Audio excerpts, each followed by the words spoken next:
That's perfect. Yeah. So we're waiting for. I didn't get the booklet for that you said you were going to send for reading. Oh, The I sent out all the. I sent it out as an attachment. You didn't get it. No. I'll go over it today. I'll make sure you Okay. get it. You get all the attachments from now on. So, have you been doing some artwork during the pandemic? No, but I just got to write a story about the artwork, but so it's going to be like a story of this little girl that goes to a museum, and then she's Catholic, her mom is Catholic, and the boyfriend of the mom is Jewish, Yeah. and he doesn't want to go to the museum because it's a Catholic thing, but then once there, he ends up explaining all the paintings to the girl and the mom because he's the one that knows about Oh, Judaism. Hmm. that's interesting. So, is it nonfiction or fiction? It's fiction. Yeah. In a way it's fiction. Well, the story is fiction, but that what he explains is for real. Semi autobiographical. Yes, indeed. So anyway, every week I get calls from people about different things. These are not people who belong to Hmm. the synagogue. I get calls from all over the place, mostly from this area, and people Hmm. have questions. They want to learn more. They want to. We don't recruit people. It's not my job to find more Jews, but if they're Yeah. interested, uh, Hmm. every week I study Torah with a Catholic priest. With Mark, the one that came last time. Matt Marshall, yeah, from Ma- Coon Valley. okay, But he's Matt. not looking. Yeah. He's not looking to become Jewish, but he wants to know Yeah. more about, Hmm. especially about the Hebrew Bible. So Hmm. we study together every week and every month. So it's just very interesting.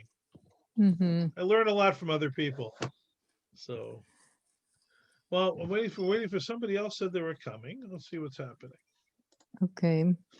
Otherwise, it's going to be a very small class today. Okay. So, do you need the link? Few people said they were coming, so maybe they'll be late. Mm-hmm. So I'll get the link here. Okay, Zoom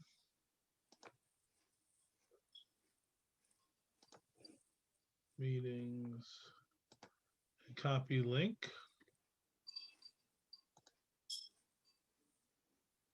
Copy link. So you already know because of because your situation, you know more about this than anybody else in the class. So did you go through this with Simcha? No.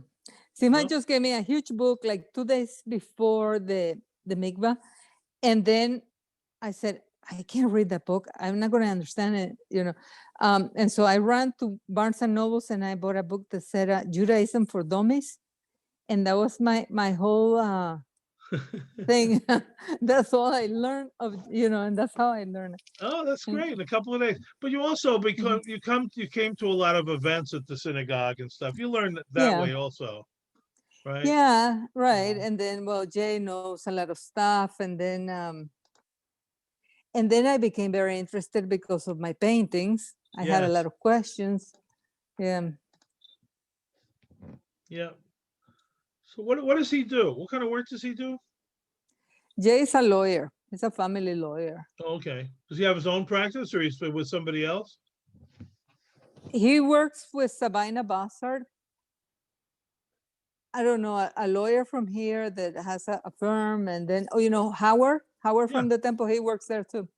Oh, well, Bossard I know because they also are very big cranberry farmers. Yeah. How do you know You about know, the cranberries? well, you drive down 94 between Okay. Eau Mm-hmm. Claire and the Dells, and there's this big sign, Mm-hmm. Bossard Bugs. Yes. Yeah. And sometime of the year they have a cranberry festival. It's pretty big, Mm-hmm. and there's no hotel rooms available on 94 for hundreds of miles. So Yeah. Well, they have the brewery, they have the banks, they have a lot of things there. Oh, Yeah. You know, Pam just answered. She said, "Oh no, we're watching the movie for Wednesday's movie oh, night, that we would like it." Yeah. Well, oh, okay. Yeah, I don't know. Well, do you want to talk about this stuff, or what do you want to do? would you ever want to read what I'm writing? It's just like 35 pages, and Yeah. it's like very, little. It's supposed to be a girl that is writing it. Have you So written it yeah, already? yeah, kind of. Yeah, I mean, Can I look at it? Can you send it to me? sure. Yeah. And Yes. you write Awesome. in English? Yes. Yes. You should also write one in Spanish and circulate it among the magazines and the online websites. What country is supposed to be in the girl?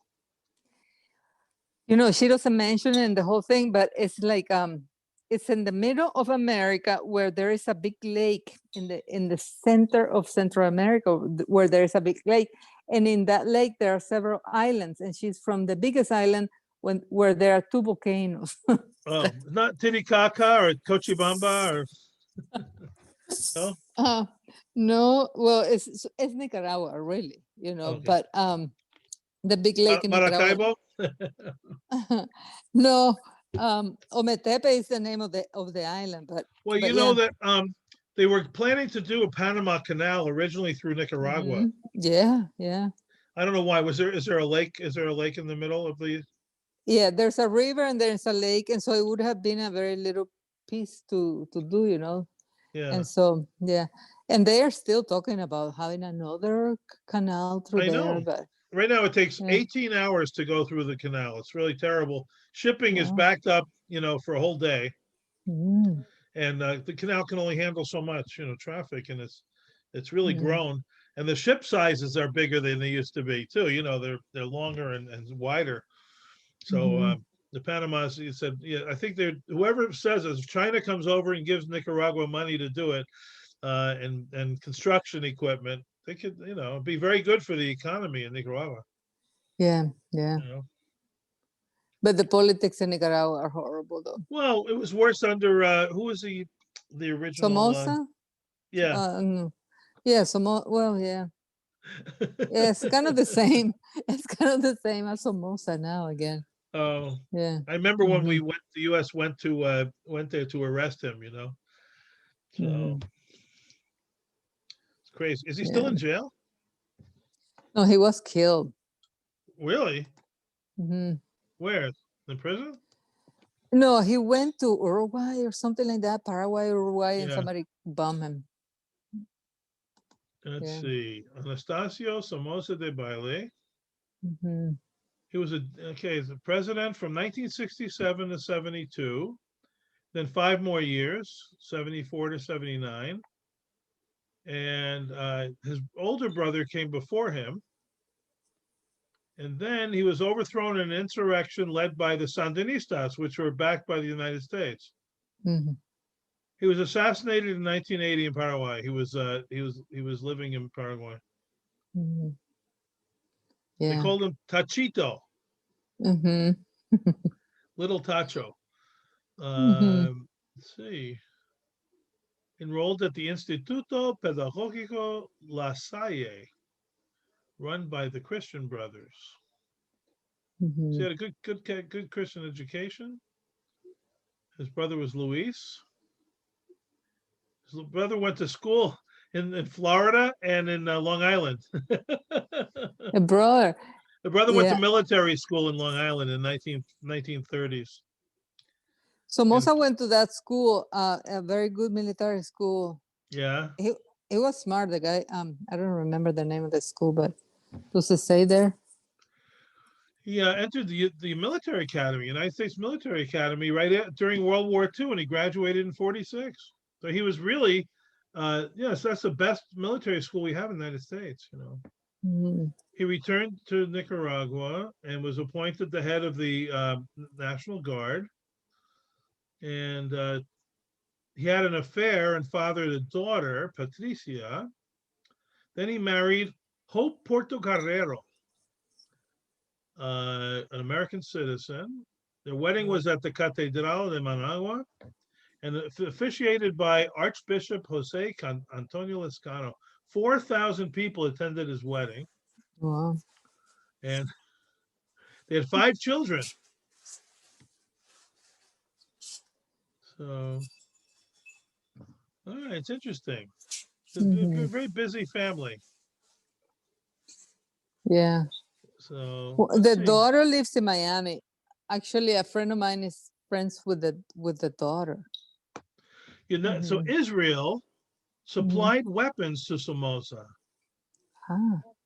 During the 1947 and 1949 Palestine War, Somoza's father provided financial support for Israel in exchange for Israel providing help for his regime. Interesting.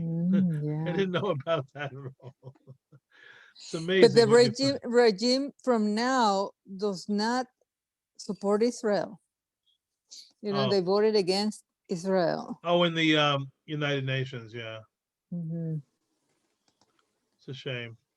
Yeah. Israel is helping a lot of other countries right now, like with irrigation and farming and Mhm. water.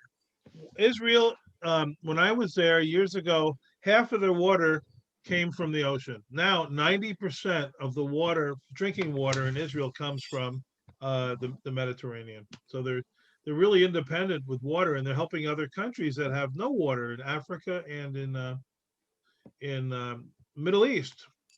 Countries. Saudi Arabia just bought a big plant from them, a desalination plant, so they can get water from the That's ocean. awesome. That's awesome. Yeah. Yes. So We went to what's that? Spain. I'm terrible with names, but the last part of Spain where there are monkeys and people go there. The where? monkeys What? jump on you.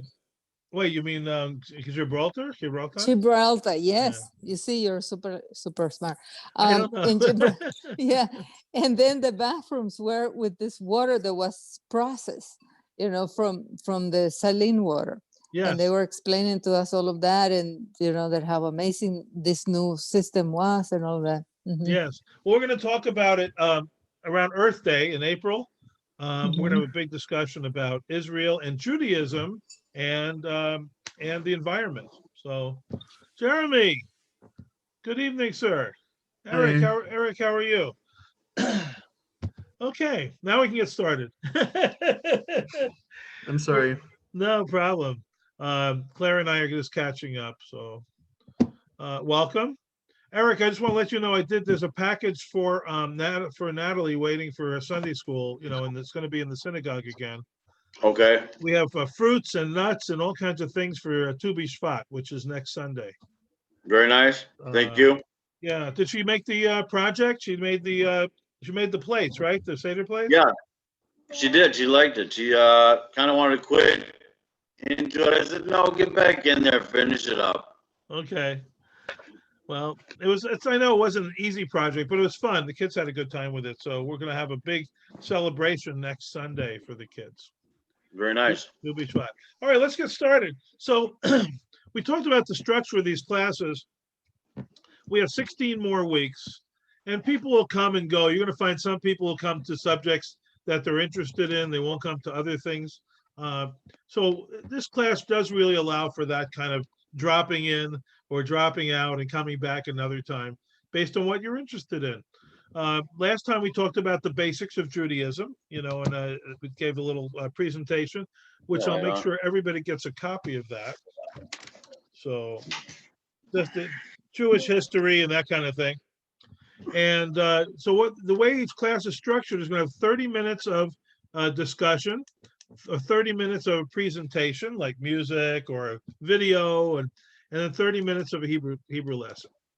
So first I want to start out, does anybody have any questions after last week? I know some people might have gone to hear the Martin Luther King, commemoration, or any comments for anybody about the last 2 weeks? There was a attack on the Capitol, and then we got a new president, and nothing happening otherwise, But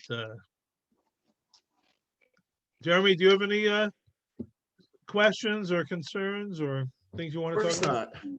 I'm not Okay. concerned or questioning. All right. Well, what I expect is people should bring their questions to the class each week. We'll present some material, but I want to make sure that people ask the things that are on their mind. For example, somebody asked me the other day, Rabbi Brian, do the Jews believe in life after death? It's just like that, a relative dies. That Brian, do Jews believe in life after death? So, Jeremy, what do you think the answer is? I think truly it's mystery, but also we don't know what's going to happen when the door to the next life opens, but also it is promised that we'll live beyond this. Well, that's okay. That's a good start. Clara, do you have any?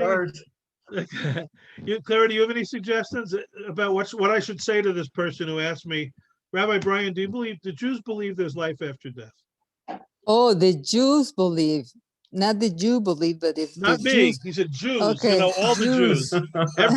All 14 million Jews in the world believe yeah, that there's right. life after death. Okay, or is she asking what does Judaism stand for about life after death? That's another question. It was an open question. He didn't say exactly. He just said, the Jews believe in life after death. My first answer was, every Jew has his own opinion. Yeah, right. To talk to you or me, there's not one, like in the Catholic Church, you have the Pope, and the bishops and the cardinals. They determine what the doctrine is of the church. And Judaism, first of all, we got three basic groups, right? The Orthodox, about 20% of the Jews. Another 20% are conservative. The rest are either Reform or not affiliated with any organization. And every one of them has a different feeling about life after death. What Judaism does not have, we didn't get somebody to come back after death and tell us what it was like in heaven. That's we don't get that. The Christians get that because that's the idea of Christianity. You have somebody who came back from death and told you it was pretty good. Isn't it But you know what, Brian? Yeah. There was Elisha brought some people after they were dead too. Elisha, Elisha? Yeah, Elijah, I mean the Elijah the prophet. Yeah. Yeah. He revived somebody. Or a couple of people. What happened was this boy had died. I think he was 15 years old. And the mother asked for him if he could make a spell or do something on it. So he lay on top of the boy and breathed right into his mouth, and the boy came back to life.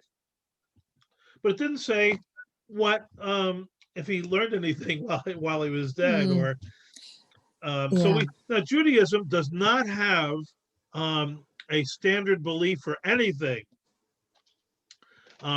So some of us believe that life ends when your brain functions end. If your brain's not firing neutrons at each other, if electrical current is not going through your brain and your heart is not beating anymore, some people believe then that's it, it's over. Other people believe it'd be fantastic to know we could live another life, a second lifetime, and it's going to be beautiful because we learned for the first life. But I mean, I don't think that's very realistic. That would be perfect if we could come back. If we could come back and said, by the way, Eric, here are the 5 things you need to do on this life you didn't do last time. First of all, put away $1,000 a month while you're working. Round 2. So I hate to chime in here, but I've literally died and came out of a 2-week coma. You flatlined on the table?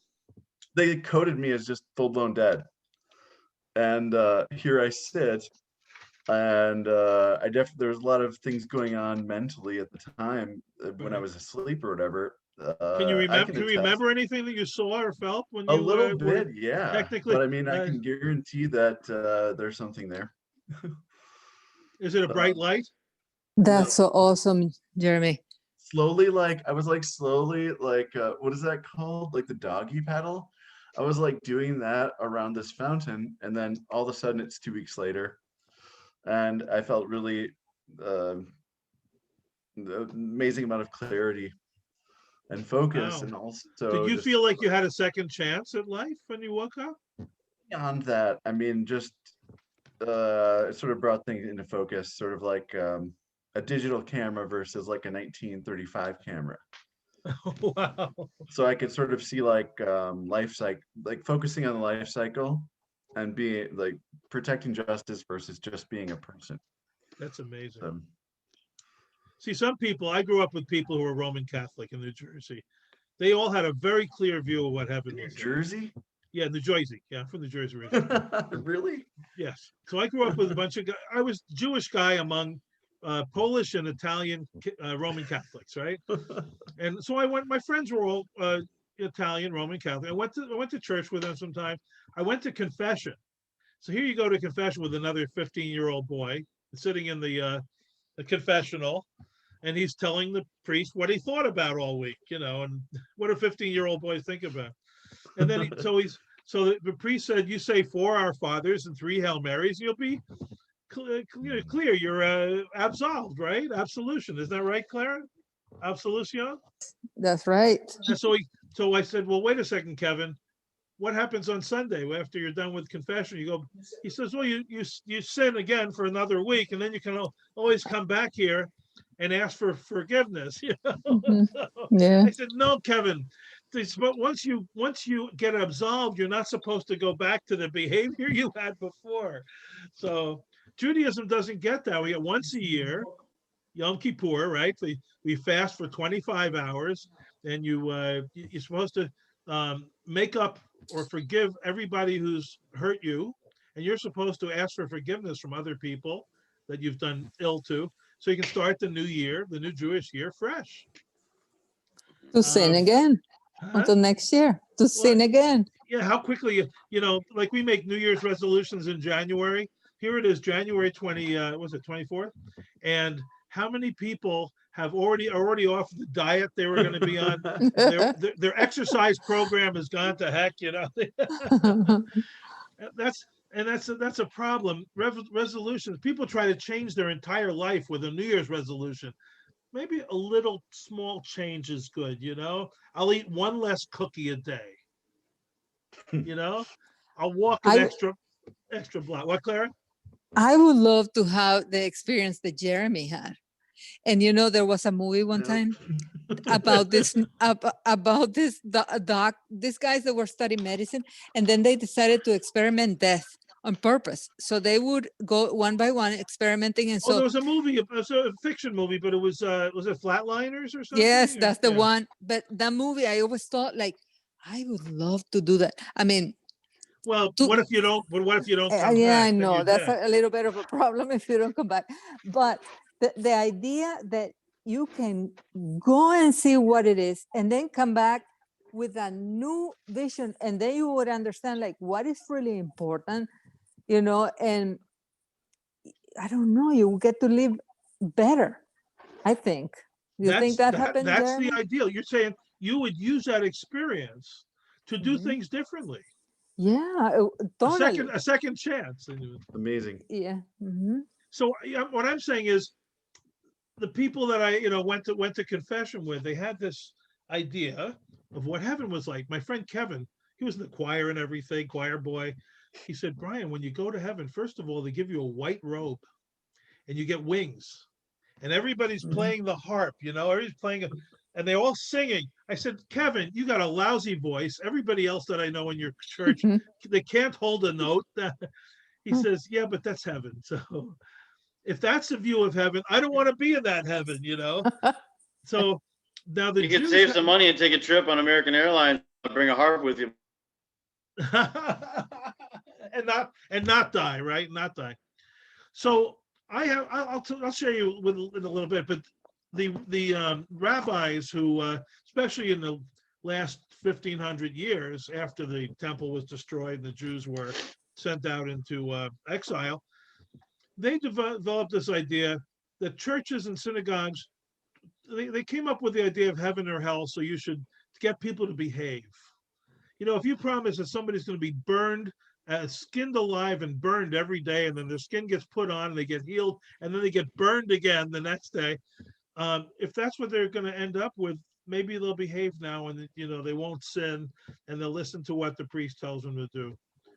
Judaism doesn't believe that. If you talk about most Jewish people, first of all, believe that you're supposed to live for today, not for the next life. The Mhm. Orthodox Jews have this thing called Olam Haba, the world to come, right, Clara? They have this idea that you should do well, do a good job while you're alive. So when the world to come happens, whatever that is, the You collect, Messiah, yeah, you collect all the good deeds, it's like you put it in the bank. you get all these points, right? I mean, Yes, it's a fun Jeremy system. Right. stops on Cass Street, well, and lets the pedestrian cross the street without, like they do in St. Paul, Yeah. almost kill the guy, swerve around him at 40 miles an hour, say, "Hey, I'm driving here, and you're walking in front of my car," right? Here in La Crosse, I swear, hey, don't swear, but here in La Crosse, people stop as much as half a block away to let the pedestrian know they're People not are going to run so him over. kind here. What? Mhm. People are so kind here. I dropped my wallet when I was coming up from Winona, Minnesota this weekend. Came out of one of my pockets in my master bag. The first thing that happened was someone picked it up and put it through the little chute for my landlord. It's Wow. like unmolested. It was That's, just, but other people might have taken the cash out and then put the. oh yeah, exactly. Those But same my people point that are is, like, get out of but the way of my car. people ask me, Mhm. what is it to be holy? What does it mean to be holy? Now, for some religions, it means you holding incense and you're walking around, and others you pray to God all day, like an Orthodox person would do. And I drive down Cass Street. I mentioned Cass Street because they changed the curbs on Cass Street, so when you want to cross the street, you don't have to go as far. You see, they changed these little bump outs on the road, so a pedestrian doesn't have to take their life in their hands. You only have to walk a couple of seconds to get across the street, and even then, people will stop half a block before to let the person know it's okay. I'm not going to run you over and your kid in the baby carriage, or you know, Mhm. unbelievable. It's when I lived in St. Paul up to a year and a half ago, you don't step off the curb unless there's no cars coming, because people swerve around you and they're angry that you got in their space. I'm driving here. You know that in Chicago, 3 or 4 pedestrians are killed every week. Mhm. 3 or 4. In New York, it was up to 5 pedestrians a week, mostly killed by cab drivers. But New York, every corner has walk and don't walk signs, and you don't go out there when it's not. People are more aggressive. I was so impressed how people respect each other. You're right; they're kind. If you drop something, they pick it up. If somebody's an old person, they help them carry their groceries home. Um, it's amazing to me. So what does that mean? Like Clara intimated that maybe there's a point system. Every time you do something good for somebody else, God is keeping score, or the angels are keeping score, or the universe around you, the force, is keeping score for you, so that when it comes time to settle, it's like a Family Feud. Survey says Jeremy did a great job. He's got 5,000 points. He's going straight through to heaven. He doesn't even have to pass through limbo or anything else. He's going straight through. I come to believe, having lost relatives and friends and been at the many funerals, is that I believe that we make heaven or hell here on earth. We make a life for us that's heaven or hell or somewhere in between. And I really believe in karma, which is not a Jewish belief. It's a Eastern Indian belief, that what goes around comes around. You do something good for somebody, and it may come back to you. Not right away. If somebody cuts you off on Losey Boulevard, I'm driving 25 miles an hour. And how fast do most people drive on Losey Boulevard? Like 40 miles an 45. hour. 35, 40, right? And the guy cuts in front of me, changes lanes really quickly. It leaves only an inch between our cars. And, I could get angry or just let him go. He's obviously in more of a hurry than I am. Or I could get road rage. I get angry at him and then speed up to try to cut him off before the next light, right? And then we'll both end up in an accident. I saw that in New Jersey on the freeway there in the Jersey Turnpike, where somebody cut somebody off and they played cat and mouse for like 5 miles at 70 miles an hour, cutting in front of each other, slamming on the brakes. So the guy, yeah, they're cursing at each other, throwing the finger at each other. And people are watching, and I kept following to see what would happen. And the guy eventually, the guy slammed on the brakes and the guy hit him in the rear at 60 miles an hour. Both cars were decimated. I didn't stay there to see if anybody got hurt or survived. Still gawking. They were surrounded by 30 or 40 people taking pictures. So, but boy, you make choices all the time. So what can you? The other thing is, what proof do I have that you get back sometimes? There's a book called When Bad Things Happen to Good People. I have it somewhere here in my vast library. And have to pick it out of the tree. Yeah. It's up here in the tree. Bad things happen to good people. And the idea is that we don't know. We don't know. What we see as a bad thing, burying a child, horrible, horrible thing. But maybe that child wasn't going to have a shot. Their illness wouldn't have been cured, and maybe they're in a better place. You don't know. Maybe they're in a better place. Yeah, you don't know. So when you don't, the only thing I do know is when I was volunteering in St. Paul at the nursing home, and I pushed all these old people in a wheelchair, and they go out to the Arboretum or to a park or to the Mall of America in the winter. You're taking these people out of a nursing home and they never get out of there, right? They're always miserable, depressed. And then you push them in a wheelchair and they're so happy to be out of that place. The joy on their face when they go to buy something in the Mall of America, I get immediate payback. They tell me how happy I'm making them. What's that worth? That's a freebie, Didn't cost me anything to push the guy in a wheelchair. And he said, Brian, it's the best day I've ever had in my life. So what is payback? You don't know if you slow down and don't kill that pedestrian, if somebody's going to do the same thing for you on Cass Street when you're walking across the street. You hope that what you do, what do they call it? Pay it forward? Is that what it's called? That you do something good, whether or not you get paid back. Like I ask a lot of people, why do you drive 25 miles an hour on Losey Boulevard? Is it because there's a sign that says 25 miles an hour? Or because there's a potential policeman waiting around the corner to give you a ticket when you're speeding? No, most cases the policemen don't stop you for speeding there. Most cases, there's nobody there. They're doing it because they feel it's the right thing to do. Now, I think 25 is too slow for Losey Boulevard. It should be at 35, right? But at the same time, you don't want to cross the street with your eyes closed either. Yes. Yeah. But my point was, my parents both died. My father died 21 years ago, and my mother died a year and a half ago. And, Judaism has a practice of saying a memorial prayer for them every day for the first year that they're dead. Right? After you bury them, you at the funeral, you start saying it, and every day for 360 days or so, you're saying this prayer for them. Because the idea is that their soul is not quite there yet, and somebody's got to pray for their soul to reach a higher level. But then you see, that's a belief of life after death.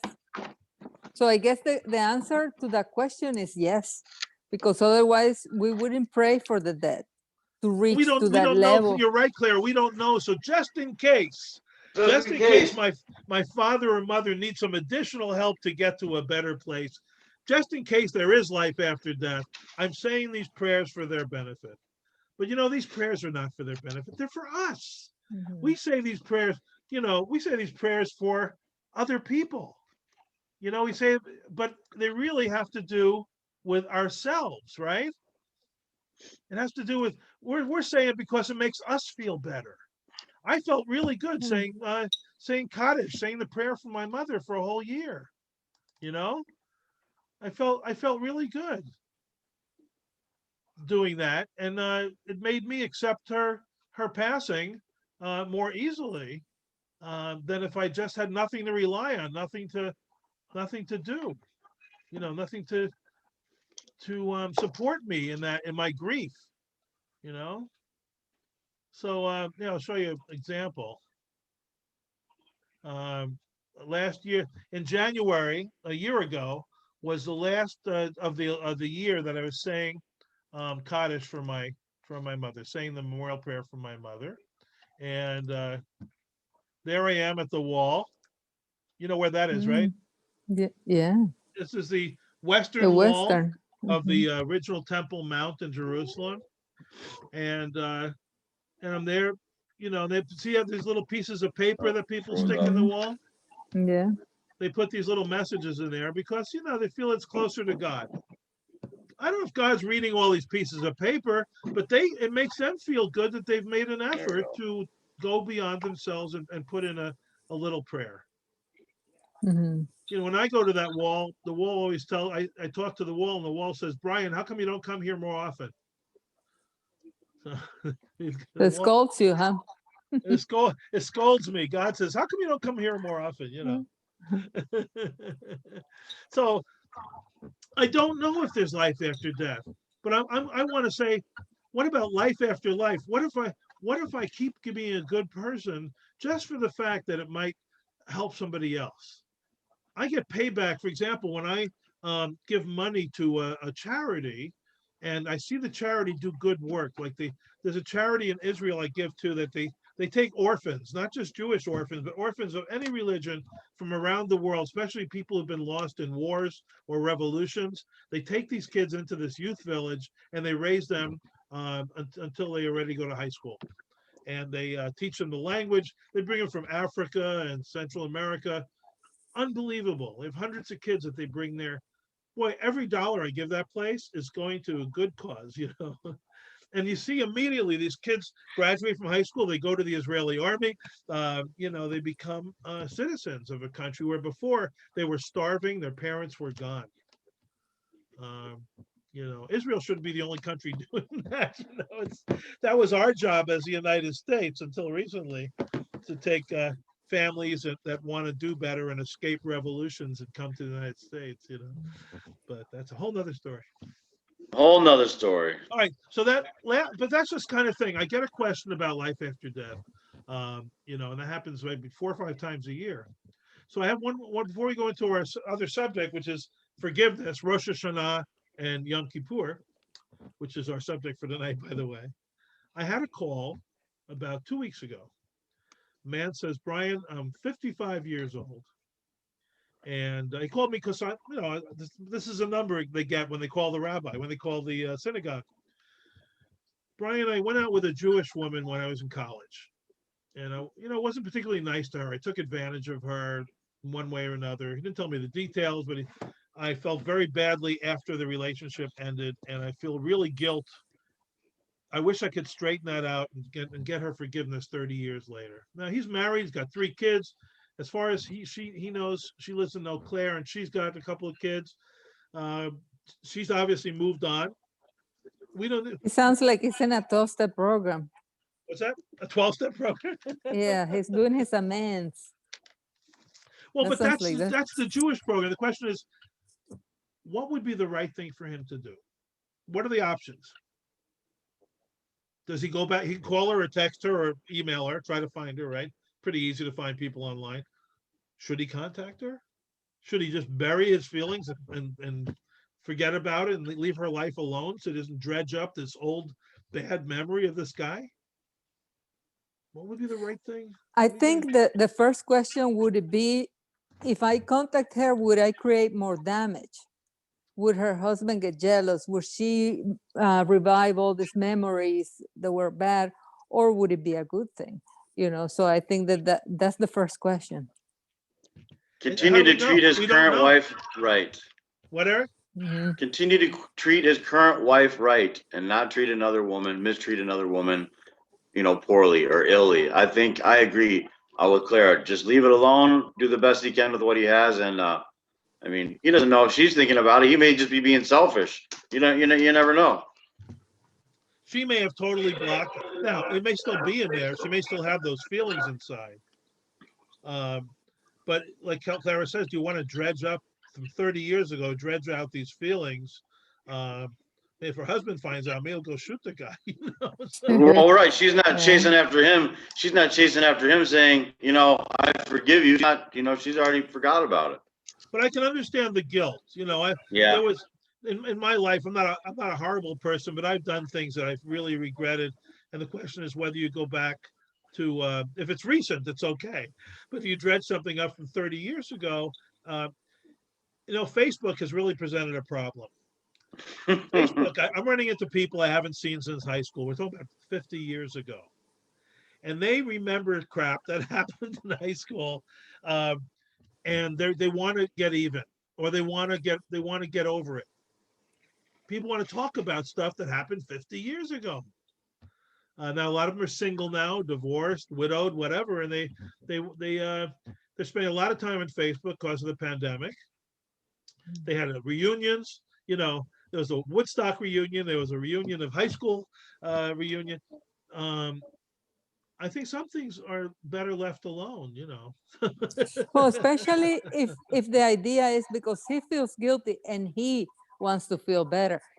He's not thinking about, is this going to make her feel better? He's thinking about himself. So it's a selfish way to go about doing it. That's right, like Claire. I that. think that's what Jeremy said that. Yeah, about self. It's a selfish thing, isn't it?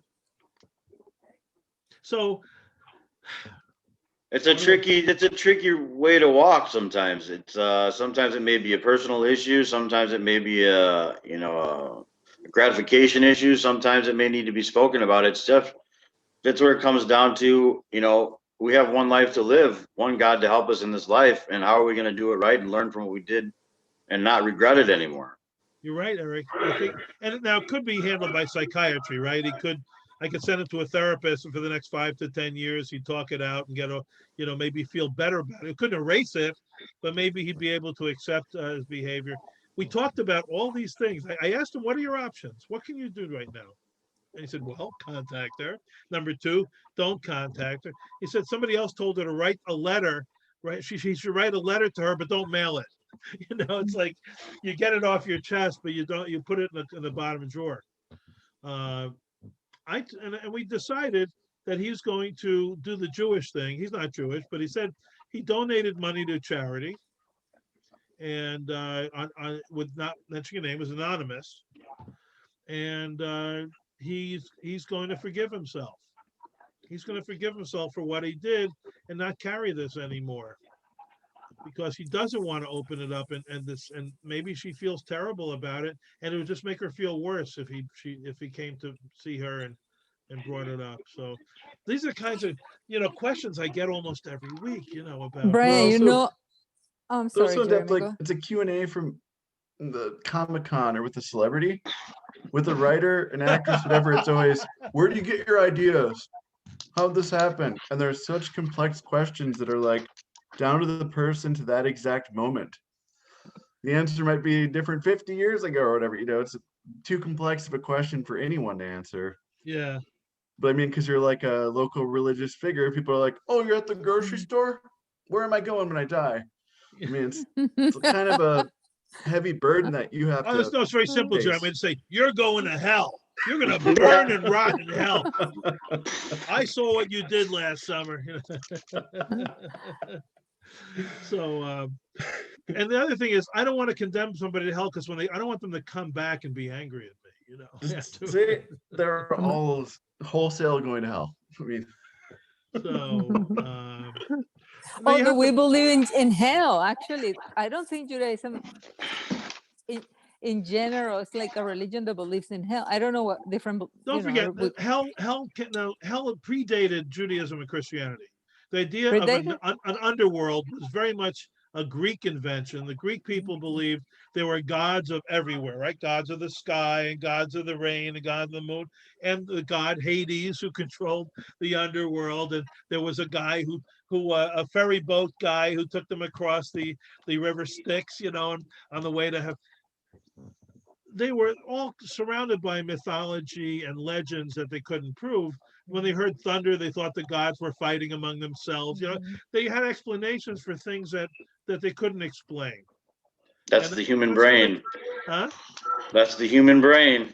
But except one guy, if he was really a guy that with this name, the first man who became a monotheist, believing in one God, was Abraham. It might have been a composite of different people, but our Bible, our Torah says that there was this guy named Abraham. His name just means father of many. So it could have been any ancestor, but there was this person or group of people that didn't like the old way. They felt, this constant fighting among gods. Your God is better than my God. If you would win a war because your God is stronger than the God of the people next door, that didn't work for people. They felt there needed to be something more out there. And that was a huge step to go away from sacrificing animals or people to get better rain and more, better agriculture. They talked to, first of all, you couldn't see this God. Judaism, for one of the first commandments is you can make no statues or images of me. You can't make so a the picture. devil is a God in a way. It's about God, right? The devil. The devil. There were images in Greek mythology, and when you go to Greek temples, there was one that had these giant horns, and feet of an animal, of a horse or a cloven hoof. They had hooves and a tail. I mean, but for Jews, that was a lot of stuff that didn't make sense for them. Because if you stop believing in life after death and said, no, this is it, make a good life. God said, don't worry about what's in heaven. Don't make pictures of angels. Sorry, Claire, I know you like to make angels, but don't make pictures of something. Don't make pictures of something that it's a higher level. The Ten Commandments says, don't make any statues. Don't make any idols. You just believe in God, and that's all you do. Just be a good person. And here's how you be a good person. Christianity says you don't have to do all this stuff. Christianity says believe in Jesus as your personal savior. Believe in God, and you will be forgiven. You'll be able to lead a good life. Judaism says, no, that's not good enough. Yeah, you can believe in God, but you have to do these 40 things in order to be a good person as well. Now, some of them end up being in the Christian thing, right? Love your neighbor as yourself. That's part of the thing, right? I mean, you get all those quotes from the Old Testament, right? But for this idea of life after death, you're right, Clara. Jews just don't buy this thing. Now, in the Middle Ages, the only way to keep people in line was to threaten them with death or suffering, eternal suffering. In the Middle Ages, people were already suffering terrible lives, right? Any disease, if you got a cut on your hand, you probably died because you didn't have antibiotics, right? People would, if you get sick, you catch a virus or something, there was no way to heal people. So life was very short, and it was except for your very rich people. Even rich people died of stuff in the Middle Ages because we didn't have the kind of medicine we have today. So life was short and mean. We have the luxury today of living longer and having more time to think about these things. I've lived twice as long as I should have already. So, what did you do with these extra years that God and the doctors give you? It's payback. So let's talk about. I lost Jeremy for a second, but when he comes back, so I wanted to just go through the idea of repentance. We talk about forgiveness. If our friend, let's call him Bob, it's not his real name. If our friend can't go to see this woman in Eau Claire and ask for her forgiveness, he can try to get forgiveness from God or himself. He can have this dialogue with God, an unseen individual, or himself in the mirror, and say, look, I'll be good from now on. Like you said, Eric, I'll treat my wife right. I'll treat other people in my life correctly from now on. And that's how I'll repent. That's how I'll make up for the time I wasn't nice to this person 30 years ago. I think, I think there are two things. One is I feel regret, as an honest, regretful feeling. And then the other one is to go make amends, right? And then how to make amends. So he decided to donate. He donated some money to something related to his misdoing, right? Right. And then the other thing is okay, forgiveness.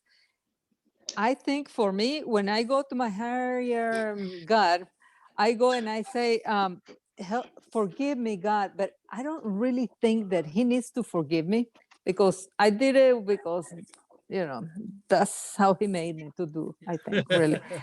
Yeah. If I had been more virtuous, I wouldn't have done it. But okay, so I did it and I regret doing it. And so I asked him to forgive me, but not because I really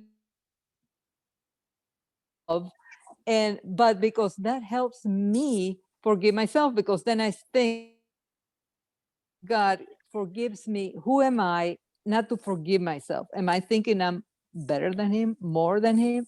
So he forgives me, I forgive me. So that works for me. And so you're so right. The whole idea of the high holy days, it happens every fall, usually in September. Last year was October. This year it falls in early September, and you have to prepare for months. I know in January, if I did something bad to somebody today, I know I'm going to feel bad about it, and I'm going to try to find some type. I should go to them for forgiveness now, ask them to forgive me, but also I should carry it with me so when the new year comes around in September, I can be forgiven and forgive myself and change my behavior afterwards. So it becomes a process. Jews are always going through this breastfeeding, this beating themselves up of looking at how we act and see are we good enough? Are we doing the right thing? And that's very hard to go through life like that. My friend Kevin, Self-imposed regrets are the worst thing ever to deal with. They're Yeah. self-imposed regrets. That's what they are. you're supposed to relieve yourself of those regrets. My friend Kevin, every Sunday, once he went to confession, he could go back out and sin all he wanted because he knew next Saturday he was going to be in that booth, and God would forgive him. No, you can't go back and do the same thing again. So I want to pull up the idea between Rosh Hashanah, the beginning of the Jewish year, starts a 10-day period. And during this 10-day period, they call it the days of awe or the 10 days of repentance. You have 10 days to really look at yourself and say, I'm going to be different next year. No, don't try to lose 50 pounds or, I'm going to treat everybody like a king. No, just change something little that you can stick with. I'm not going to give the finger to everybody I drive past on the freeway. I'm going to maybe curse a little less. Maybe I'll be more patient with my children. When I won't try to get rid of them all the time because they're interrupting my computer work. Whatever it is, find the one thing you find most detestable about yourself, or the one thing you really don't like about yourself, and make that one change. I've been, for the last 50 years, I've tried to become a better driver. But anyway, let's go on to the next section. We're going to talk about the holiday, this Rosh Hashanah holiday. I'll bring it up here. Sounds like it's been a painful 50 years. First of all, I didn't know. You know what they say? If I knew I was going to live this long, I would have taken much better care of myself by now. So, look, I stopped smoking. I stopped smoking 50 years ago in high school. 50 years ago, really? Yeah. How long did you smoke? From 16 to 18, I think. So that's about 100 to. And I smoked. I used to smoke a pack. I used to smoke a pack or two a day in high school. Why? I don't know. It was terrible. It's a dirty habit, and teeth. You get a kind of the windows in your house and your car get this kind of scum on them, and your breath always smells. Who'd want to kiss somebody like that? Your clothes always stink. Yeah. Your clothes stink. But if you're dating a smoker, they don't notice it. So it was such a detestable habit. The way I was able to stop when we got married early, got married at 20. Is my wife, when we had a kid, she said, if you want to smoke, you're going to have to smoke outdoors. And it was 10 below zero in the Midwest. You married at 20? What? Married at 20, baby at 22. Yeah, something like that. Wow. Married a high school sweetheart. I guess. Anyway, so I'm raising this young kid. She said, if you want to smoke a cigarette, you can't do it with a baby in the house. So she wanted me to smoke outdoors. Then we had to make a choice between buying diapers or buying cigarettes. Which one do you think won that argument? Cigarettes back then were only $2 a pack, $2.50 a pack. Now they're like $8 or $10. You buy a lot of diapers for that, you know. So it wasn't a difficult decision. I'm glad I did, because then we found out causes cancer, heart disease, you know, all the other things related to smoking. But you know, it was something I'm glad I got rid of early. Anyway, let's want to show you this video about the High Holy Days. And here it is. Well, let me stop it for this. Make sure you got a video. Make sure you get sound.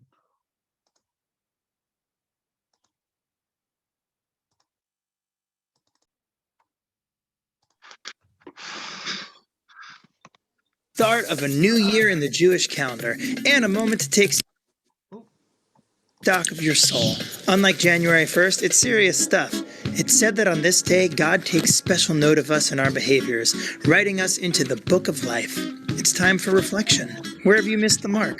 How can you grow and improve yourself this year? Where do you need to seek forgiveness? The last line of the poem read on Rosh Hashanah, the Unatana Tokef, is a super concise guide to how we start the new year off right. Teshuva and tefillah and tzedakah. Teshuva and tefillah and tzedakah. Let's break those down. Tshuva, the word for spiritual realignment, comes from a Hebrew root that means return. It gets translated usually as repentance. It's more like remembering who you truly are and striving to return there. Rosh Hashanah is actually a step along in the process of Tshuva. It starts a month earlier on the 1st of Elul and then kicks into high gear with the high holidays. Rosh Hashanah is 2 days long. It's full of food, prayer, and some creative rituals.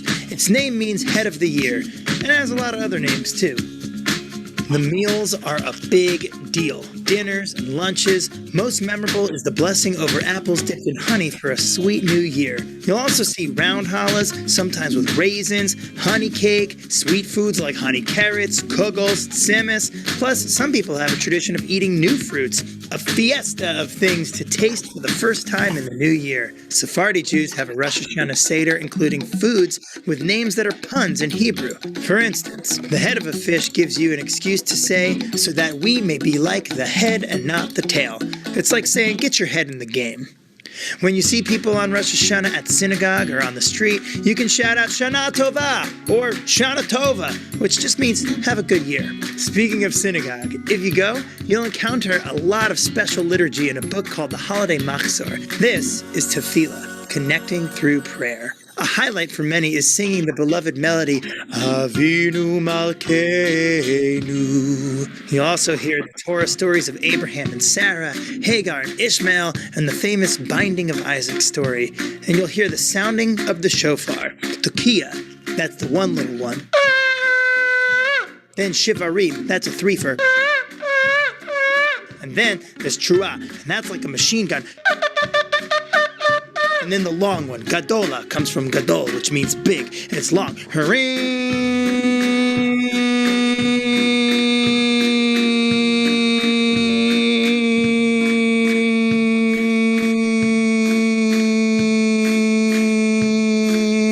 And then everyone sings, it's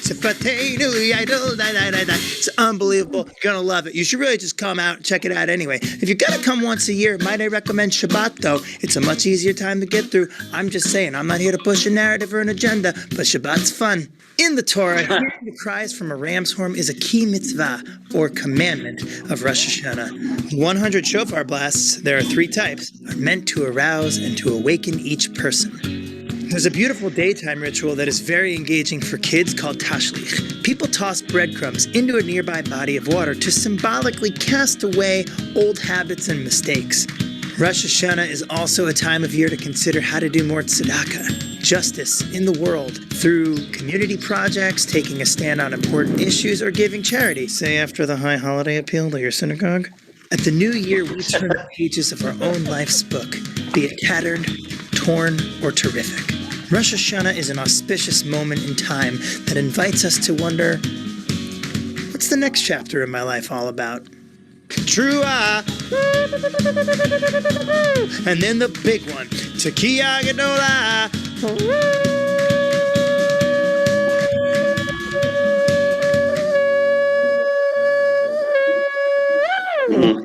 As the credits roll. Amazing. All right, you get the idea. He does some pieces. We'll look at others. YouTube is just incredible. In the old days, the stuff he just gave us, you need about 6 months. Hebrew school to learn all that stuff. We do tashlich here in town. We go to the La Crosse River and went to the bridge. We'll have 40 people like this past year. This year was masks on and socially distanced, and we threw duck food into the water, not breadcrumbs, which is bad for the birds, and bad for the wildlife there. So we threw duck food into the water. We're still representing getting rid of our sins. So it was kind of a beautiful thing.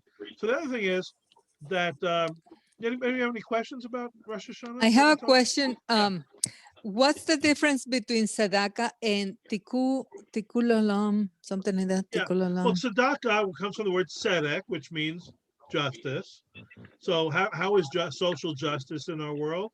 It's when people who are poor and don't have what we have are brought up to the level that we have. We get them more money or food or housing. So that creating that justice is putting money in a box or writing a check every week, whatever you have to do to help people who are not as well off as we are. So that is justice. That's tzedakah, and that is that contribution of charity. Now, tikkun olam is a much bigger concept, which means repairing the world. There's a Jewish thought, a belief that the world is not perfect. It's broken, and it needs to be repaired. And it's our job. God could do it for us, but then we would get nothing out of it, right? We need to fix it. We need to help people who are underserved by our society, people who are not able to, like I said, food, clothing, shelter, love of family, whatever is needed. We have to do something, correct the world, and make it better.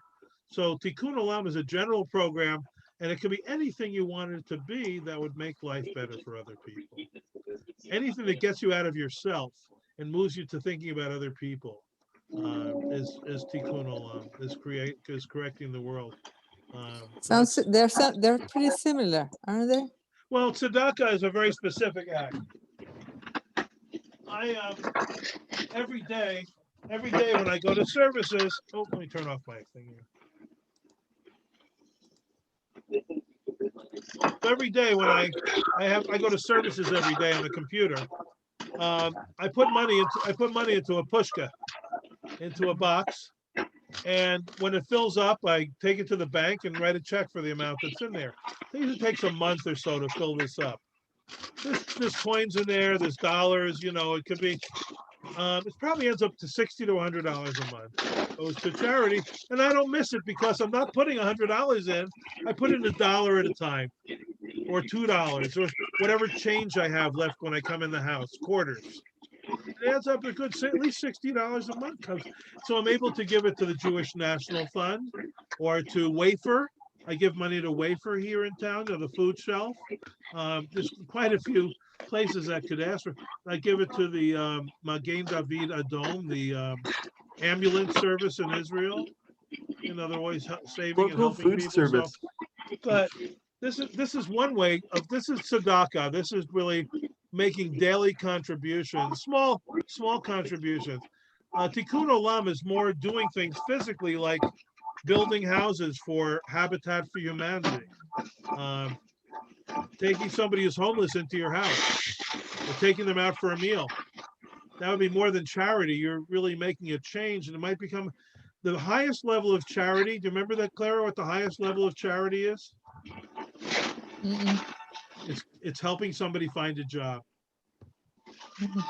Not giving them something so they can eat for a day. What did Maimonides said, the great rabbi, about 1,000 years ago, he said, you give a man a fish, they eat for one day. If you teach a man how to fish, he eats for a lifetime. So the idea is to get people out of the dependency of poverty and get them to where they can create for themselves. Getting a job for somebody or helping them find a job is the highest level of charity, the highest level of Eric, what's that noise? Oh, Nelly's watching Carbonaro Effect. Oh, so you turn it down a little bit? You turn it down, please. Okay. You can like Anyway. all hear it. So Respectfully. I couldn't hear. I'm sorry. Give her some headphones. So I don't know if that answered your question or not about the difference between tikkun olam, correcting the world, a kind of a big vision, as opposed to tzedakah, where you're doing things one at a time. You know, small acts of kindness ending up doing good things. So, but you're right; they're basically the same thing. Social justice is a very wide thing. The most painful thing I've ever done in my life is been a witness at the courts at Fort Snelling in St. Paul, where every person who's going to be sent back to Honduras or Guatemala or Mexico has to go through this federal court where they get sent back, and when they're brought to see the judge, the husband and wife are wearing chains on their hands and their legs, shackles with handcuffs connected by chains to their legs. These are not people who have guns. They have no way of escaping. And all they've done is been here illegally. And then they're wearing orange jumpsuits like criminals. And many times they don't have a lawyer. So the Jewish and Christian societies have been raising money for these people to have lawyers. So maybe they won't get sent. So maybe their children won't be taken away from them. It was so painful to watch. I watched it. I went a few times, and after that, I couldn't go again. To see and hear in this great country that we have that has so much wealth and so much, power, and send these innocent people back to the countries where they're going to be suffering or die. It's very painful. So I'm a first generation American. What's that? Rabbi Brian? I'm a first generation American. From where? Mexico. Yeah, you are. Oh. Do you speak Spanish, Jeremy? No, you can tell from my accent. I was So I'm whitewashed. I'm zero generation then. Are you? It's amazing. Yeah. Well, all I can say, Jeremy, is bienvenidos a los Estados Unidos. Welcome to the United States. Anyway, so that my personal belief is, because I've been so involved in immigration issues for many years, is that people who come from Central America and South America and Mexico, they're not taking jobs away from people who are already here. They're creating new jobs. A lot of Americans who already have jobs don't want to work in the fields in Sacramento picking vegetables. They don't want to clean hotel rooms. We're not taking jobs away from people sitting in, the office buildings.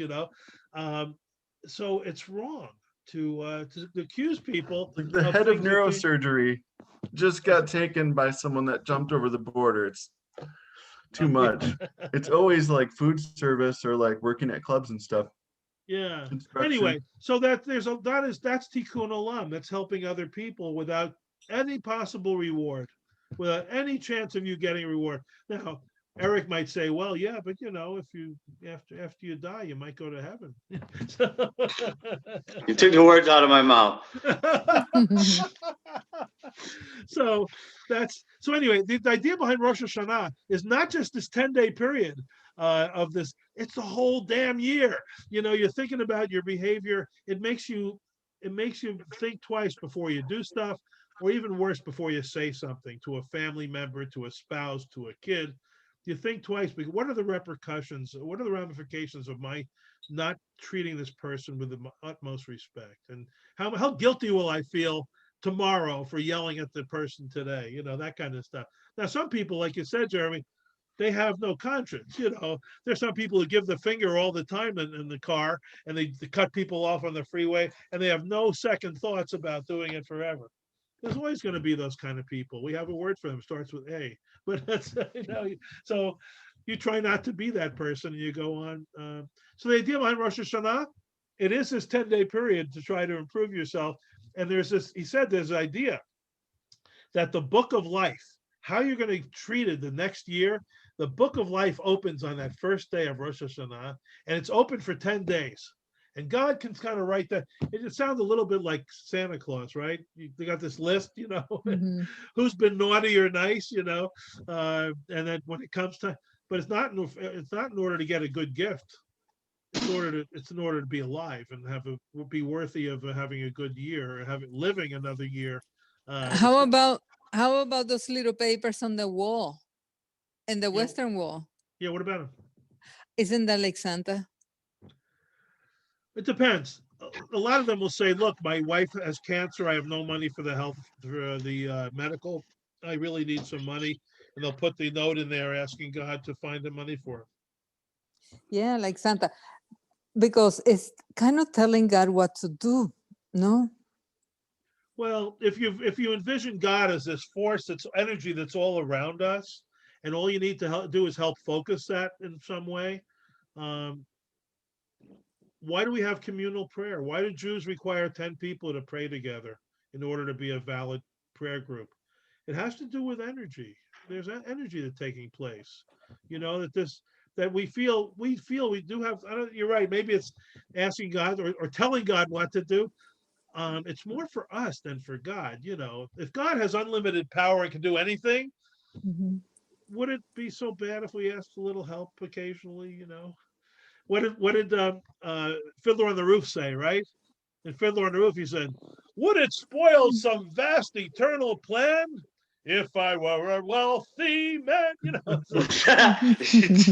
Would it be so bad if I just get, one lottery ticket, one stock that really does well? Would it be so bad? How would it change the universe if I could just get a little help over here? You're right. So you just made me think of something. What's that? So I've always had a fascination with minerals and energy and stones. Not like witchcraft or alchemy or anything, but this is I don't know if you can see it. Yeah, it's a dodecahedron. Cool. It's called a Merkaba. Yeah, I didn't Merkaba, realize that it was. it's from Jewish Kabbalah, or mysticism. Yeah. And it's hand carved out of black tourmaline. Mhm. Divine geometry. Eric, I know that the scientists, because these minerals have power. Now, some minerals, when I was a little kid, I used to make a crystal radio. I had some headphones, and I had a piece of Did you really? yes, germanium. This is before we could afford transistor radios. You get a little piece of germanium crystal, and you had a little paper clip attached to it, and you touch the right place on the germanium, and it would you would be able to receive the nearest AM radio station and hear it on Wow. your headphones. Get out of here. What? You Really? Really? You never heard of a crystal radio set? Well, I didn't No. realize it was that simplistic, but at the same time, pretty complex. No batteries, nothing but the energy coming off of this. Where do we get most of our electronics? You and I are talking over right now. My computer has thousands of tiny microchips made of silicon, Yeah. sand, dirt, and that's how we're able to talk to each other this way. It's all electronics. All our cell phones, the computer, it's all based on the silicon, this tiny little thing that can turn on or off, negative or positive, that has so much energy pound up in this tiny little, they can't make it any smaller than it is. So we're limited. Combined with light. No, not even with light. Inside No? your computer, it's dark. Yeah, I guess you're right. Now they do have, even to a greater level, they have this new laser driven light, which can be used to what's fiber optics. Now fiber optics is really not very common except in some, like in your car. New cars will have my fiber optics. Some offices and some companies are connected by fiber optics instead of the Wi-Fi. Wi-Fi is very unreliable. We get cut off, gets all the time. It freezes. The fiber optics is laser being driven through this piece of glass for miles and miles, amplified every few miles. And only with light can you make a computer more powerful than the ones we have today. It's expensive to do, but the next step will be taking this glass fiberglass, which is made of silicon. It's all, Silicon. and silicon, it's tiny atoms moving back and forth. I had this crystal radio. I could hear the Shirelles and the Supremes, and and later on, no, eventually I got a transistor radio with batteries and all. But I could get the local radio station all because of this crystal. To say that crystals don't have any energy would be a big mistake.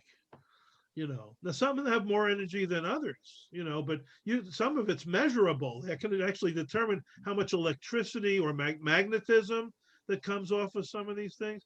And some of these things, of course, have a superstitious value as well. Magnets used to be witchcraft. If you had a magnet and you could hang your magnet so it pointed in a certain direction, today we would call that a compass. And that's obsolete, right? Because we use this for the compass now, right? We don't even need compass. But growing up, we had a compass, right? The little thing with a little north and south thing on it.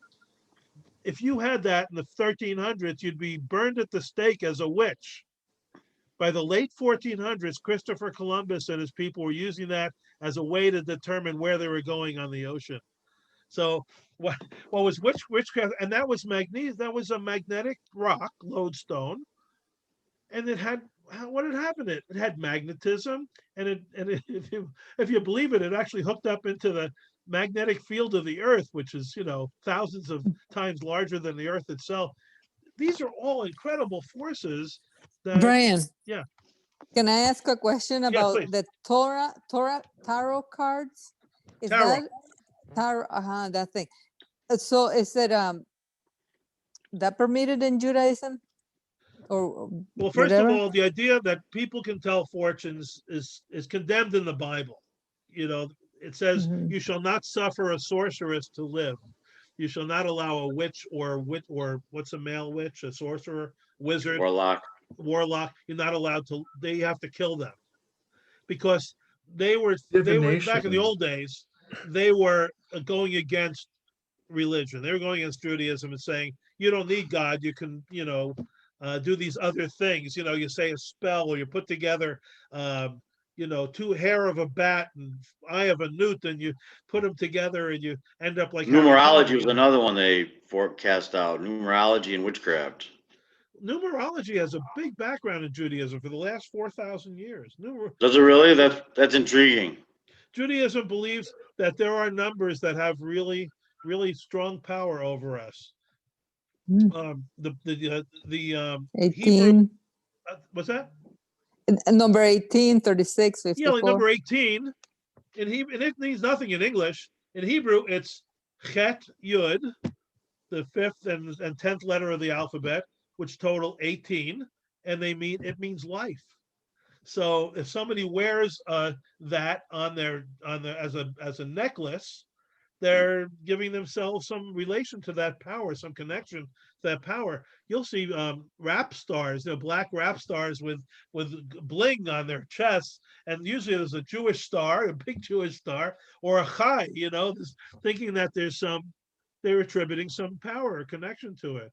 The mystics, the Jewish mystics who've been around for a couple of thousand years, have always put special. You mentioned 18. That's a big number. Well, that's like Christianity with the cross. People think they are saved or whatever. It's a little similar. I think, you're probably right. But I think, like wearing the cross, you're saying that you believe Jesus was crucified and that he died for our sins, and there's a whole bunch of theology connected to that. Jewish star on your chest doesn't really mean, well, that's not a lot attached to it. It's not a whole theology connected to it. Now, some people wear the cross because they're Christian. They don't believe all this stuff. They're not all, not all Christians believe all the different things that they've been told, and there's different Christian sects. Catholics have a different relationship with the church than Lutherans. Lutherans feel they can talk directly to Jesus. They don't need a priest to get in the way, They don't need an intermediary. The Catholic Church says, we speak for you. We talk to Jesus for you. And evangelical Catholics will say, no, we don't need the priest. We can talk directly to Jesus ourselves. We got that in the Old Testament. The Hebrew Bible says, you're all holy. You people don't need a rabbi. Just go direct. You don't need a rabbi to tell you how to talk to God. So anyway, that was a little bit about Rosh Hashanah. I also have one of these. This is, you get these in Jerusalem. They're not cheap. Also, you know where these come from? Where do these come from? A ram's horn? It's a ram's horn, but not just any ram. Have you seen a ram with a big horn like this? No.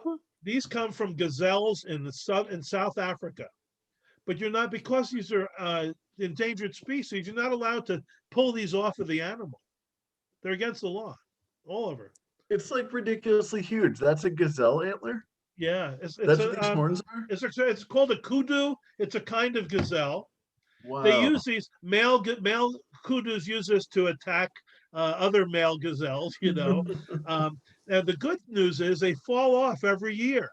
This is 1 year of growth of the horn of the kudu in South Africa. There are smaller. I have smaller ones too. The small ones come off of regular small rams or goats or whatever. These are specialized hair cells. They're solid, but they're specialized cells that come just like a rhino's horn is made out of very hard hair cells. So is this, and it falls off, and you can find hundreds of these around the ground in certain parts of in Africa. So they of course resell them, and they make lots of money on them. I'm sure the guy who finds this on the ground in South Africa is not getting $200 for this thing that he found. He gets $2, $3, and he sends it to a wholesaler who makes money and puts it on the internet and sells it to somebody else. But and the big ones have a big sound too, which is great. They hollow it out so you can actually blow some wind through it. And can we hear it? It takes, huh? Or no? Can we hear it or no? Like, oh wow. Now that's why my neighbors would be upset if I did it louder. But these were used. Things like these were used thousands of years ago for many uses. Can you think of one that's related to war? Oh, war. How would they use it in the war? The war call, or like alerting. Yeah. I mean, the British did this in every movie with Mel Gibson, right? They had trumpets, right? And they announced that, well, before they had brass trumpets, they had these natural instruments, and they could call people to battle and also signal to people to retreat or whatever using these horns. In the Bible, Joshua had 5,000 soldiers around the city of Jericho, and they blew their horn, and the walls of Jericho came tumbling down. Well, with harmonics, remember there was a story about, there used to be a commercial that if somebody sang at the right note, a woman's voice could crack a glass. They have a drinking glass, and you can make it break just by the words you sang, by the tone. So that's harmonics. So if they can do that with big horns and actually blow the buildings down, that's but the idea is, Judaism is so much about connection with thousands of years ago. All of our holidays have to do with, Rosh Hashanah took place, starting 4,000 years ago. Sukkot, with the building the booths, had to do with agricultural holidays also 3,000 or 4,000 years ago. This thing is used throughout the old world to communicate from hilltop to hilltop. When it's time for the new moon, the month just started, you blow the horn, the guy in the next valley hears the horn and realizes it's the time to start a new month.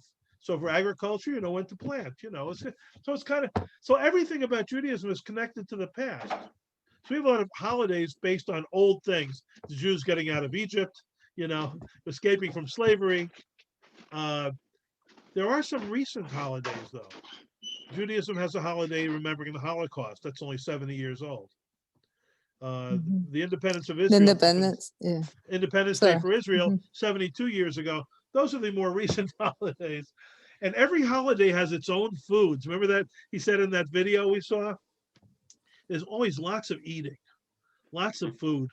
So it's not a diet. One more holiday regarding the Holocaust. Yeah. What is it called? The Yom Remembrance Day? HaShoah, the day of the Holocaust. Yom HaShoah.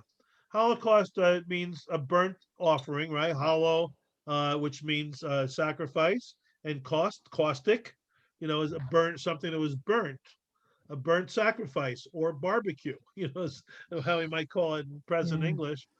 Before the Holocaust, was it allowed to get incinerated?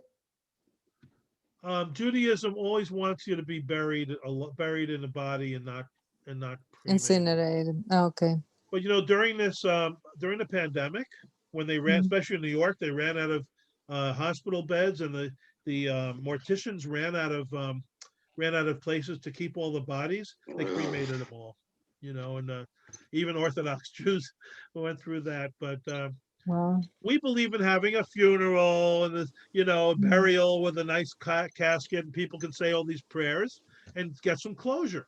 And see, once you Mhm. put somebody in the ground, they're not coming back. Well, not in Judaism. So, they can't. There's no question that the person's gone if you put put it in the ground. That's it, unless the zombies really exist. Something else. But, I mean, every movie I saw about zombies say, I guess the people can come back. Or what was that movie? Kill Bill #1. Where they bury her alive in a casket, and she's able to punch her way out of the casket and climb out and get revenge against all the The people. 1-inch punch. That's right, right? So you're right, Clara. Cremation is not allowed, but I would say that right now 80% of Jews are still buried, and 20% are being cremated. Yes. It's just it's cheaper. You can get cremated for a couple of $1,000s.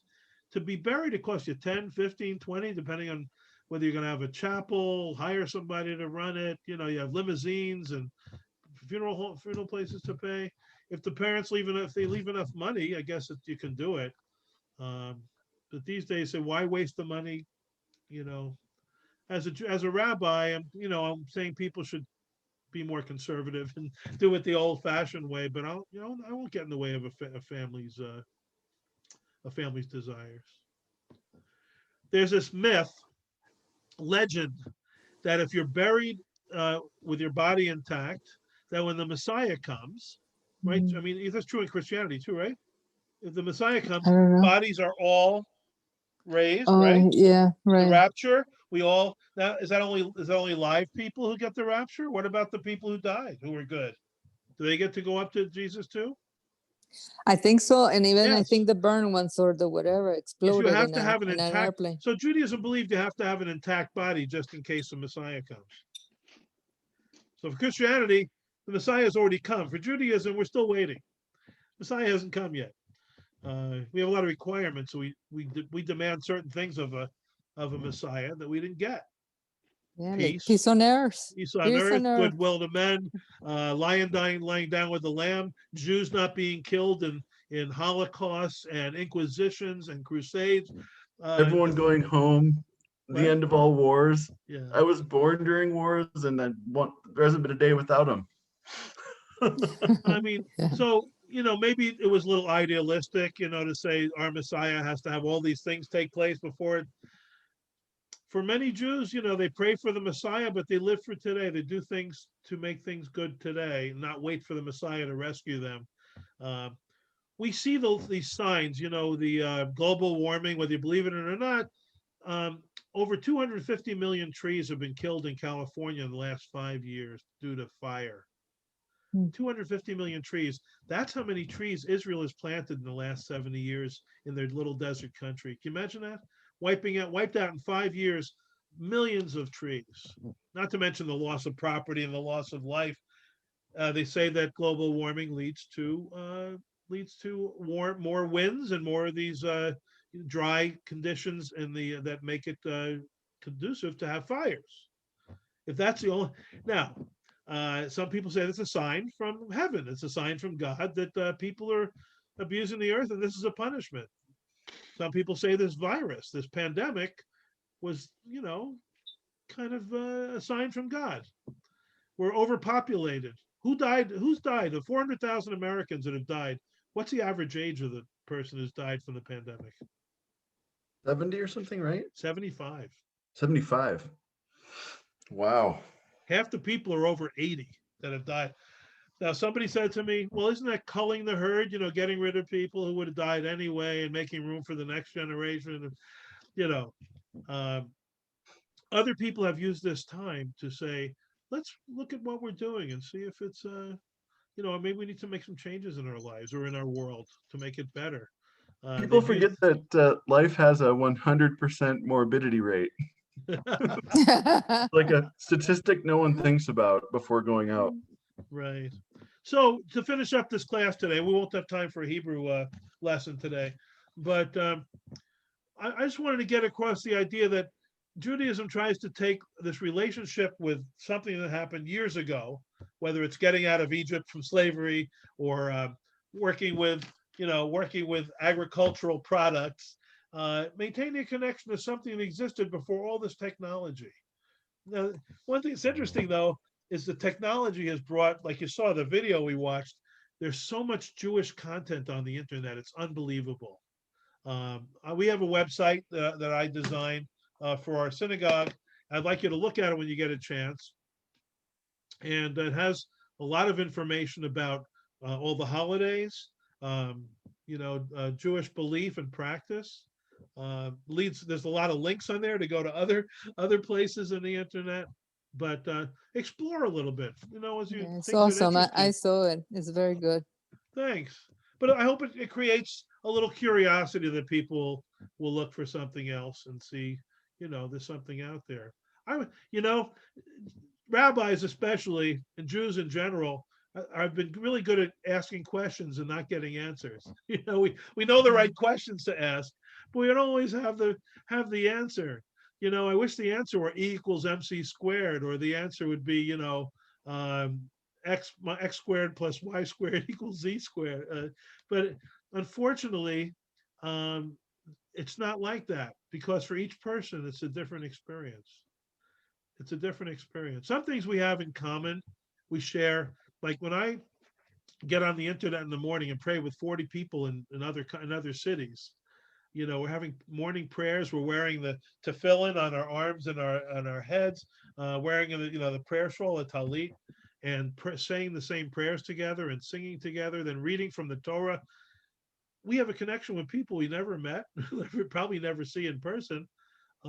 So this pandemic has brought tremendous. Our synagogue here in town has kept together in a very positive way. We have a lot of different events and a lot of exciting things we do together, but they're all here. We can't eat together, Passover is coming in 2 months. Some tremendous foods, there's some great food we can't share with How are we each supposed other. to try that as converts? I mean, What's that? Well, we had amazing food. last year we had a virtual Passover dinner, virtual Seder. 45 families signed on to this Zoom, and we each made food at our own homes and ate it together and said the blessings and sang together. It wasn't as That's good nice. as being at the same place, but we didn't catch anything from each other either. So anyway, I'm getting the vaccine in 3 weeks, so I don't care about you guys. Oh. I'm pretty excited. Mhm. I won't be able to infect you anymore after I get the second shot. So thank you for coming tonight. If you have any questions, I hope you'll think of some questions between now and next week, and encourage other people to bring their questions too and ideas. I'm amazed. I've learned so much by working with people of other faiths. I told you I have a Catholic priest who studies Torah with me every week, and been learning with people at English Lutheran and the Episcopalian Church, and they just bring their own insights. They all love Bible, they love God, and they just approach them in different ways. So, besides, God's not male anyway. God's female. Do you know that? Oh yeah. Yeah. For whom? Well, everybody has this idea of God, right? The long beard, the white robe. He's pointing towards Adam on the Sistine Chapel ceiling, giving him life. And how do we know God's a male? God has no hands or feet, or the finger of God wrote the 10 Commandments. Come on, God is not human. God's this alien being, this outside force. That the All Big Bang. encompassing. What? All encompassing. Yeah, I mean, everybody has this idea of God in heaven. God's here, God's here with us today. But somebody else said, Brian, God's busy keeping the universe working, do you really think he has time to keep you from having an accident on Cass Street? God's too busy to have, be personally involved, in every little thing that happens. That's why you have to do things. Well, for if you have a yourself. problem with that, God comes in the form of red and blue blinking lights. Yes, God could be could be the person who pulls you out of your car while you're hanging upside down after the accident and fuel is dripping into your vehicle, right? And then Eric comes running out of his car, taking his life at risk to help Brian get out of the car and save my life. And how? Without a second thought. What? Without a second thought. You're doing it because you were an agent of God in that respect, right there. You've done it. I'd have to pray. The praying helped. God listened. He sent Eric. And then you'll send me a $20 bill in the mail later. Sometimes the payback. That was a joke. I was just. No, but sometimes the payback isn't always. You work really hard and you don't get the payback. My favorite movie. I see many movies. One of my favorites is Defending Your Life. Albert Brooks is a guy who passes away. And the other one is Meryl Streep is with him, and they're both going through judgment. There's this real modern place. You're sitting in a room, and they have 3 judges there, and they show videos of different parts of your life. And you have to justify why you did this and that and that. And he did some bad things. Huh? What is this Meryl Streep movie called? Defending Your Life with Meryl Streep and Albert Brooks. And she, of course, her life is perfect, right? Everything she's done, they show these videos and she's just been perfect. And Albert Brooks has to defend what he did by, knocking a kid off his bike when he was 15 or punching somebody in the nose. They show the worst 10 times of his life, We don't want those words. None of us would want to watch the 10 worst things that we've ever done or had happen to us. So, blooper reel. Take a lifetime of therapy to get rid of that. Tell me about it. Eric, fortunately for many of us, some good things happen too. That you can't get rid of the bad memory, especially some people who've gone through drug issues or alcohol issues or child abuse as a child. Some of these are never going to be gotten rid of. But my idea is to create new memories that somehow offset the bad ones. That's therapists. That's all therapists are trying to do. Psychiatrists and psychologists are trying to create new behaviors that don't continue the old ones. It's not easy. It takes medication or self-medication. Takes a lot. Takes a lot. Takes a lot. So each of us can find something different from this particular experience. For me, to be able to serve this community has been such a joy. I'm embarrassed that I'm having such a good time during a pandemic, that I'm getting so much from this, so much love and respect and learning from this community. I feel like I'm going to owe an awful lot when I go. I'm going to have a big debt. I come to the pearly gates, which Jews don't believe in. Come to the pearly gates, and St. Peter says, "Brian, you owe us $400 million for the time you had in La Crosse." I said, "I got nothing. I said, "Well, you're going to the other place. You knew you had to cash in eventually, and now you owe me." So I believe that you have to pay back now while you're alive. The paying it forward, or whatever you want to call it, is you act in a way that sets examples for other people.